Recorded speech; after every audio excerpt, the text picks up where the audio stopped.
I'm Peter Anastas, James Cook. and we're talking about the Charles Olson Centennial Week. It starts the 3rd of October, and it goes until the 10th of October with events every single day, which are celebrating the legacy of the great Gloucester poet, Charles Olson.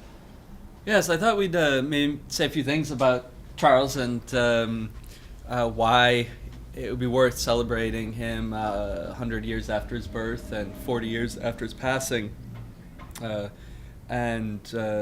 for me and for my students at Gloucester High School, Charles Olson is a sort of a model of how to find out about the world for yourself and to really immerse yourself in walking around, taking a look at the city, knowing your neighborhood well, knowing the politics of your ward and precinct, as Charles might say, and also digging into the adding to that the reading and what you can offer from there. So that this Gloucester is a rich place that we can all learn more about and learn about ourselves in this process. Yeah, and Olson helps us do it. I mean, you think poets live in an ivory tower. They're not dealing with everyday life. Olson was on the ground in Gloucester. He was walking everywhere. He was looking everywhere. He was talking to the cop on the beat. He was talking to the fishermen bringing in their catch on the wharf, and he wrote about it in the poems.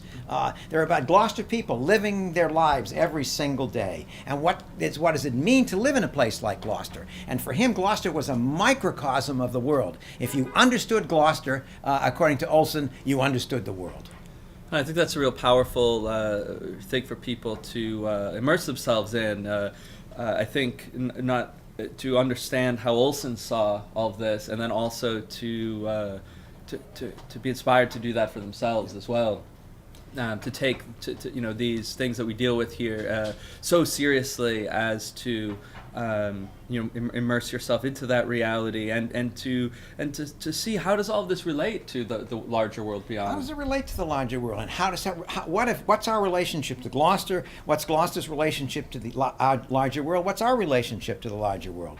And I would also say this: I would like to invite everybody in Gloucester to come to these. It's going to start on the 3rd of October at the Cape Ann Museum with the launching of a book of letters from Olson to people in Gloucester. People, Joe Garland, Vincent Farini, a number of people who were alive in Gloucester, and some are still alive, including me. And then they're going to be readings of poetry during the week. You can go to the Gloucester Times and get a schedule, and we'll post the links so you can have that. And also, the big weekend will be the 8th, 9th, and 10th. There'll be a marathon reading at the UU Church on Friday night. The 8th, there's going to be a reading by the great poet Diane Dupree, a poet laureate of San Francisco, and Michael Rummaker, a poet and novelist who was Olson's student, on Saturday night. And you take over. And earlier in the day on Saturday, we'll have a couple panel discussions. Yes. Very interactive. We think of them as kind of town meeting style discussions. One will start at 10:30. The other will pick up after lunch. Before that, actually 9 a.m. That's right.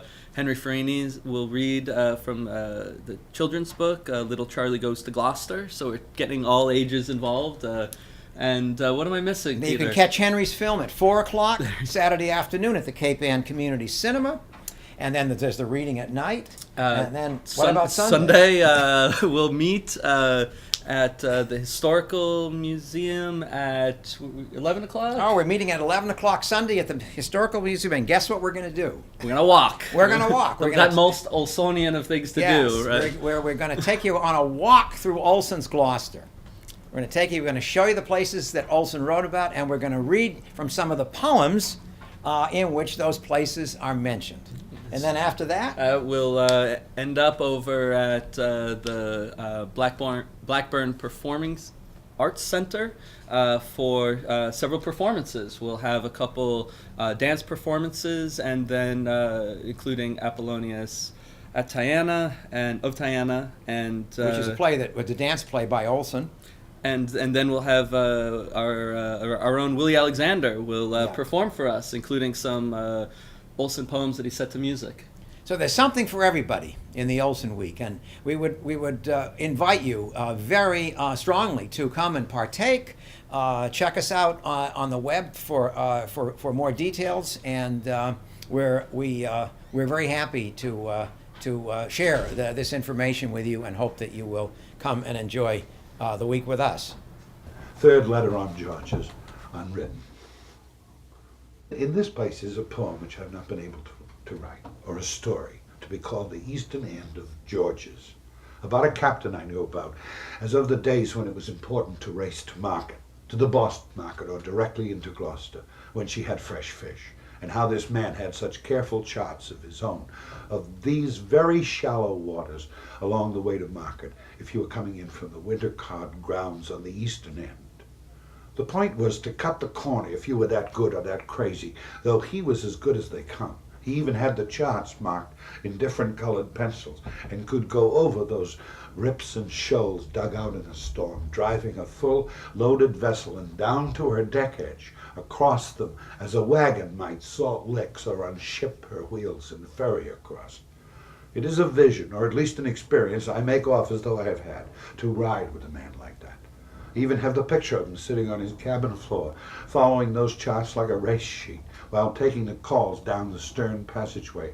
And if it sounds more like Henry Ware or Paul Cotter in The Eyes of the Woods, it could be so, for I've looked and looked for the verification and the details of sail at a time when there were no engines. And I went to James Connolly, expecting to be able to depend upon him, but somehow he hasn't come across, or it's all too prettied up. And it was either Boland or Sylvanus Smith, or it may have been someone as late as Marty Callahan. But the roar of this guy going through the snow and bent to a northeaster, and not taking any roundabout way off the shoals to the north, but going as he was, up and down dale like a horseman out of some English novel, makes it with me. And I want that sense here of this fellow going home. And here's a rocker called the Gulf of Maine, which is hopefully my 17th century. Altham says they were in a pinnace off Monhegan, season 1623, having left Cape Ann, and trove mightily until in Damaris Cove harbor they split up in a storm. The sides of the vessel, with the current running north-northeast, were ground in turn by the same rock wall the vessel, switching about like a Bob and his wife at Captain Bridges in London, reached by mail via Plymouth's agent, address High Court Row and Street by Chancery light. Could not have imagined, had they known that night their husbands were on such a shore, and bandied as they were. 4 men alone of all of them dragged themselves up in the early morn out of the wash of that dreadful storm, so many chips among ground timbers of what was left of the pinnace.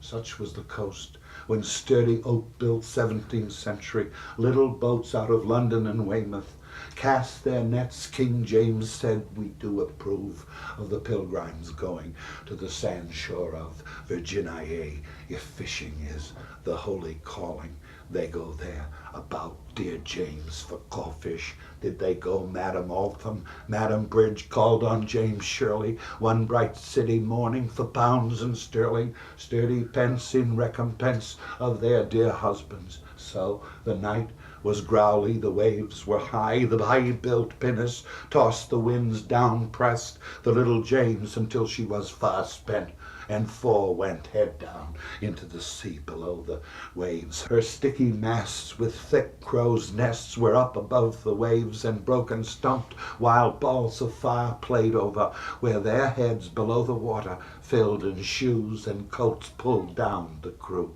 And Captain Bridge and Mr. Altham swam like underbodies going by in an outrageous park or film until their knees were smashed on small rocks as their poor pinnace likewise poorly lay, charmed mostly, but some parts of her bruised sides now resting on the sands, where we shall dig them up and set them upright as posts at just the signal place for tourists to come by, and not give one idea why such odd cults stand along a fishing shore though not much used at the present time, and mostly well-dressed persons frequent it.